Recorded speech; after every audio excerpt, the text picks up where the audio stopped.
जय श्री कृष्णा, राधे राधे। आप सभी भक्तों का आपके अपने YouTube चैनल श्री कृष्ण दीवानी में हार्दिक स्वागत है। आज हम सुन रहे हैं माघ मास महात्म्य के अध्याय 14 और 15 की पावन कथा।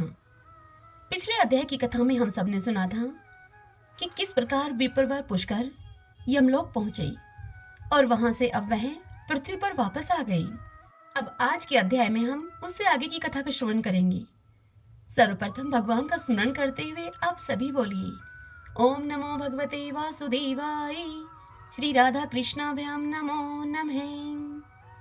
राजा दिलीप वशिष्ठ मुनि से बोले, हे मुने, मेरे प्रश्नों के उत्तर में आपने बड़ी विचित्र बात सुनाई। अब संसार के हित के लिए महात्मा मृगशृंग के शेष चरित्र का आप वर्णन कीजिए, क्योंकि उनके समान संत पुरुष के स्पर्श, उनकी बातचीत और उनके दर्शन करने से तथा उनकी शरण में जाने से सारे पापों का नाश कर डालते हैं। क्योंकि ऐसे संत पुरुषों की चर्चा, उनकी बातचीत, उनके दर्शन और उनकी शरण में जाने से मनुष्यों के समस्त पाप नष्ट हो जाते हैं। आप उन कुत्स मुनि के पुत्र वत्स अर्थात मृगशृंग का शेष चरित्र हमसे वर्णन कीजिए। यह सुनकर वशिष्ठ मुनि राजा दिलीप से कहते हैं कि हे राजन, ब्रह्मचारी मृगशृंग ने गुरुकुल में रहकर संपूर्ण वेदों और दर्शनों का यथावत अध्ययन किया। फिर गुरु की बताई हुई दक्षिणा देकर समावर्तन की विधि पूरी करके शुद्धचित होने पर उन्हें गुरु ने घर जाने की आज्ञा दी। जब कुत्स नंदन वत्स घर को आ गए, तब उचत्थे मुनि ने अपनी पुत्री देने का वत्स मुनि को विचार किया और मुनीश्वर मृगशृंग ने भी अर्थात वत्स मुनि ने भी पहले जिसे मन ही मन वर्ण किया था, उस उचत्थे पुत्री सुवर्ता के साथ विवाह करने की इच्छा प्रकट की। इसके बाद उन्होंने महर्षि वेदव्यास जी की आज्ञा से सुवर्ता तथा उसकी तीनों सखियों कमला, विमला और सुरसा का पानी ग्रहण किया। श्रुति कहती है कि ब्राह्मणों के लिए ब्राह्म विवाह सबसे उत्तम है, इसीलिए मुनि ने उन चारों कन्याओं को ब्राह्म विवाह की ही रीति से ग्रहण किया। इस प्रकार से विवाह हो जाने पर मुनिवर वत्स ने समस्त ऋषियों को मस्तक झुकाया। तदंतर वे समस्त ऋषिवर वर वधू को आशीर्वाद देकर उनसे पूछकर अपनी अपनी कुटी में चले गए। अब राजा दिलीप ने इतनी बात सुनकर गुरुदेव वशिष्ठ जी से पूछा, हे गुरुदेव, चारों वर्णों के विवाह कितने प्रकार के माने गए हैं? यह बात यदि गोपनीय न हो तो आप मुझे बताने का कष्ट कीजिए। यह बात आप मुझे बताइए। तब वशिष्ठ जी राजा दिलीप से बोले कि हे राजन, सुनो, मैं कर्म से तुमसे सभी विवाहों का वर्णन करता हूँ। विवाह 8 प्रकार के होते हैं: ब्राह्म, दैव, आर्ष, प्रजापत्य, आसुर, गांधर्व, राक्षस और पिशाच। जहां वर को बुलाकर वस्त्र और आभूषणों से विभूषित कन्या का विधि पूर्वक दान किया जाता है, वह ब्राह्म विवाह कहलाता है। ऐसे विवाह से उत्पन्न होने वाला पुत्र 21 पीढ़ियों का उद्धार करता है। यज्ञ करने के लिए ऋत्विज को जो कन्या दी जाती है, वह दैव विवाह है। उससे उत्पन्न होने वाला पुत्र 14 पीढ़ियों का उद्धार करता है। वर से 2 बैल लेकर जो कन्या का दान दिया जाता है, वह आर्ष विवाह है। उससे उत्पन्न हुआ पुत्र 6 पीढ़ियों का उद्धार करता है। दोनों एक साथ रहकर धर्म का आचरण करें और यों कहकर जो किसी मांगने वाले पुरुष को कन्या दी जाती है, वह प्रजापत्य विवाह कहलाता है। उससे उत्पन्न हुआ पुत्र भी 6 पीढ़ियों का उद्धार करता है। ये 4 विवाह ब्राह्मणों के लिए धर्म के अनुकूल माने गए हैं। जहां धन से कन्या को खरीदकर विवाह किया जाता है, वह आसुर विवाह है। वर और कन्या में परस्पर मैत्री के कारण जो विवाह संबंध स्थापित होता है, उसका नाम गांधर्व है। बलपूर्वक कन्या को हर लाना राक्षस विवाह है। सत्पुरुषों ने इसकी निंदा की है। छल पूर्वक कन्या का अपहरण करके किए जाने वाले उस विवाह को पिशाच विवाह कहते हैं। यह बहुत ही घृणित विवाह है। समान वर्ण की कन्याओं के साथ विवाह काल में उनका हाथ अपने हाथ में ले लेना चाहिए। यही विधि है।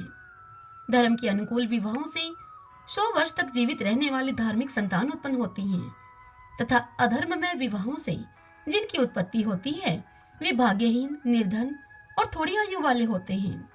अतः ब्राह्मणों के लिए ब्राह्म विवाह ही श्रेष्ठ है। इस प्रकार मुनिवर मृगशृंग विधि पूर्वक विवाह करके वेदोक्त मार्ग से भली भांति गृहस्थ धर्म का पालन करने लगे। उनकी गृहस्थी के समान दूसरे किसी की गृहस्थी न कभी हुई है और नहीं होगी। सुवर्ता, कमला, विमला और सुरसा ये चारों पत्नियां पातिव्रत्य धर्म में तत्पर होकर सदा पति की सेवा में लगी रहती थी। उनके सतीत्व की कहीं कोई तुलना नहीं थी। इस प्रकार वे धर्मात्मा मुनि उन धर्म पत्नियों के साथ रहकर भली भांति धर्म का अनुष्ठान करने लगे। श्रीमन नारायण नारायण हरि हरि, भजमन नारायण नारायण हरि हरि। इतनी कथा सुनकर राजा दिलीप वशिष्ठ मुनि से आगे कहते हैं कि हे मुनिवर, पतिव्रता का क्या लक्षण है तथा गृहस्थ आश्रम का भी क्या लक्षण है, मैं इस बात को जानना चाहता हूँ, कृपा करके यह बताइए। तब वशिष्ठ मुनि राजा दिलीप से कहते हैं कि हे राजन सुनो, मैं गृहस्थ आश्रम का तुम्हें लक्षण बतलाता हूँ।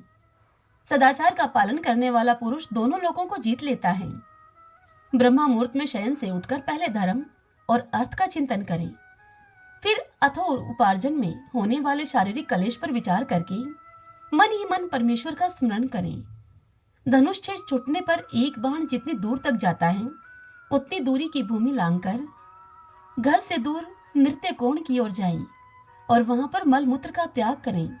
दिन को और संध्या के समय कान पर जनेऊ चढ़ाकर उत्तर की ओर मुख करके सोच के लिए बैठना चाहिए और रात्रि में दक्षिण दिशा की ओर मुंह करके मल मूत्र का त्याग करना चाहिए। मल त्याग के समय भूमि को तिनके से ढक दें और अपने मस्तक पर वस्त्र डालकर यतन पूर्वक मौन रहें, न तो थूकें और न ही ऊपर को सांस ही खींचें।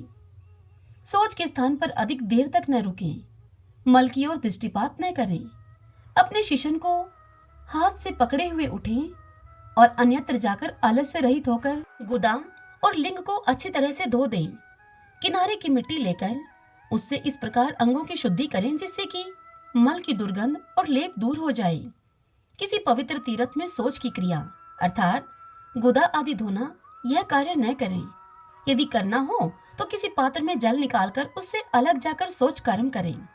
लिंग में 1 बार, गुदा में 5 बार तथा बाएं हाथ में 10 बार मिट्टी लगाएं। दोनों पैरों में 5-5 बार मिट्टी लगाकर धोएं। इस प्रकार सोच करके मिट्टी और जल से हाथ पैर धोकर चोटी बांध लें और 2 बार आचमन करें। आचमन के समय हाथ घुटनों के भीतर होना चाहिए। पवित्र स्थान में उत्तर या पूर्व की ओर मुख करके हाथ में पवित्री धारण किए हुए आचमन करना चाहिए। इससे पवित्री झूठी नहीं होती। यदि पवित्री पहने हुए ही भोजन कर लें तो वह अवश्य ही झूठी हो जाती है, उसको त्याग देना चाहिए। तदंतर उठकर दोनों नेत्रों को धो डालें और दंत धावन अर्थात दातुन करें। दातुन करते समय निम्नांकित मंत्र का उच्चारण करना चाहिए। आयुर्बलम यशो वृचः प्रजा है पशु वशुनी च ब्रह्मा प्रज्ञाम च मेधाम च त्वं नो देहि वनस्पते। हे वनस्पते, आप हमें आयु, बल, यश, तेज, संतान, पशु, धन, वेदाधन की बुद्धि और धारण शक्ति प्रदान करें। इस मंत्र का पाठ करके दातुन करें। दातुन कांटेदार या दूध वाले वृक्ष की होनी चाहिए। उसकी लंबाई 12 अंगुल की हो और उसमें कोई छेद न हो। उस दातुन की मोटाई कनिष्ठिका उंगली के बराबर होनी चाहिए। रविवार को दातुन निषिद्ध है। उस दिन 12 कुल्लों से मुख की शुद्धि होती है। तत्पश्चात आचमन करके शुद्ध होकर विधि पूर्वक प्रातः स्नान करें। स्नान के बाद देवता और पितरों का तर्पण करें। फिर उठकर 2 शुद्ध वस्त्र धारण करें। विग ब्राह्मणों को उत्तरीय वस्त्र अर्थात चादर सदा ही धारण किए रहना चाहिए। आचमन करने के बाद भस्म के द्वारा ललाट में त्रिपुंड धारण करें। वहाँ गोपी चंदन घिसकर उधर व पुंड्र तिलक लगाएं। तदंतर संध्या वंदन आरंभ करके प्राणायाम करें। आपो ही शटा आदि 3 ऋचाओं से कुशोदक द्वारा मार्जन करें। पूर्वोक्त ऋचाओं में से एक का पर्णों के सहित उच्चारण करके जल सींचें। फिर सूर्य सच इत्यादि मंत्र के द्वारा अभिमंत्रित जल का आचमन करें।